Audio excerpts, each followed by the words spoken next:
Em nome do Pai, do Filho e do Espírito Santo. Amém. Proclamação do Evangelho de Jesus Cristo segundo Mateus. Naquele tempo, Jesus chamou os 12 discípulos e deu-lhes poder para expulsarem os espíritos maus e para curarem todo tipo de doença e enfermidade. Estes são os nomes dos 12 apóstolos. Primeiro, Simão, chamado Pedro, e André, seu irmão, Tiago, filho de Zebedeu, e seu irmão João, Filipe e Bartolomeu, Tomé e Mateus, o cobrador de impostos, Tiago, filho de Alfeu e Tadeu, Simão, o zelota, e Judas Iscariotes, que foi o traidor de Jesus. Jesus enviou estes 12 com as seguintes recomendações: não deveis ir aonde moram os pagãos, nem entrar nas cidades dos samaritanos. Ide antes as ovelhas perdidas da casa de Israel. Em vosso caminho anunciai: o reino dos céus está próximo. Palavra da salvação. No Sagrado Evangelho de hoje, nós percebemos alguns ensinamentos que têm a ver com a vocação cristã, de uma participação da vida de Cristo e também da sua própria missão. Quando nós olhamos o Sagrado Evangelho, na primeira parte do Evangelho nós percebemos ali que o evangelista relata que Jesus chamou os 12 discípulos e deu-lhes poder para expulsarem os espíritos maus e para curarem todo tipo de doença e enfermidade. Veja que nós somos enviados para essas duas coisas, para expulsar os demônios e para curar doenças e enfermidades. Veja que aqui nós temos duas realidades essenciais. A primeira é o demônio, que muitas vezes chega até a pessoa através dos vícios, através das desordens. Ou seja, para que possa se expulsar o demônio, é necessário que nós possamos perceber as desordens que estão no nosso interior. Porque somente no momento que nós conseguimos identificar as desordens, que nós conseguimos fechar as portas do mal e nós não deixamos com que o inimigo de Deus possa inflamar as nossas paixões, as nossas próprias desordens. Depois nós vemos que também Jesus Cristo deu poder para curarem todo tipo de doenças e enfermidades.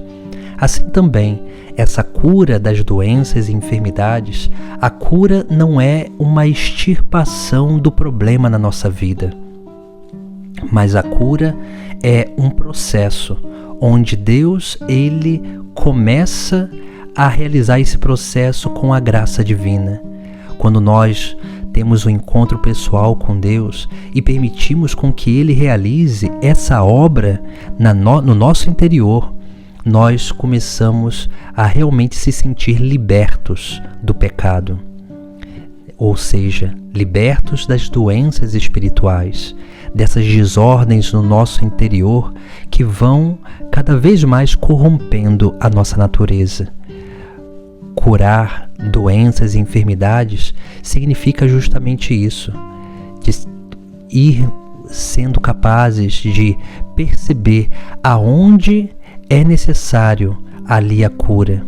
E essa cura ela vai acontecendo de forma gradativa, porque Deus ele não realiza uma obra do nada, ou seja, Deus ele não vai realizar uma cura só unicamente pelo poder dele, sem querer a nossa colaboração.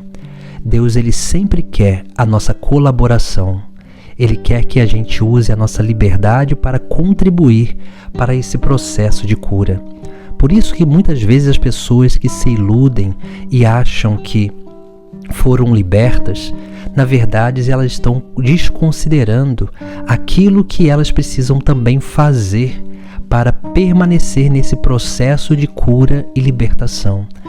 É essa ilusão que o inimigo de Deus precisa para voltar à nossa vida interior e nos aprisionar novamente naqueles vícios do passado. Por isso que nós precisamos verdadeiramente entender que essa obra precisa acontecer na nossa vida para que nós possamos, depois que experimentamos essa obra de Deus na nossa vida, nós possamos também transmitir essa obra, porque a autoridade de Deus se manifesta em nós na medida em que nós experimentamos essa autoridade, essa onipotência de Deus na nossa própria vida. Depois, na segunda parte do Evangelho, nós temos a relação, a lista dos 12 apóstolos. E na última parte, nós temos a missão, uma segunda missão que Jesus Cristo impõe aos seus discípulos. E o texto sagrado vai dizer que Jesus Cristo os enviou com as seguintes recomendações: não deveis ir aonde moram os pagãos, nem entrar nas cidades dos samaritanos.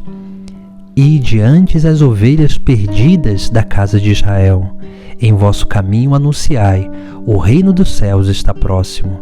Veja que nós temos 4 realidades importantes, porque depois que nós já experimentamos essa cura e libertação no nosso encontro pessoal com Deus, nós precisamos adentrar justamente nesse processo.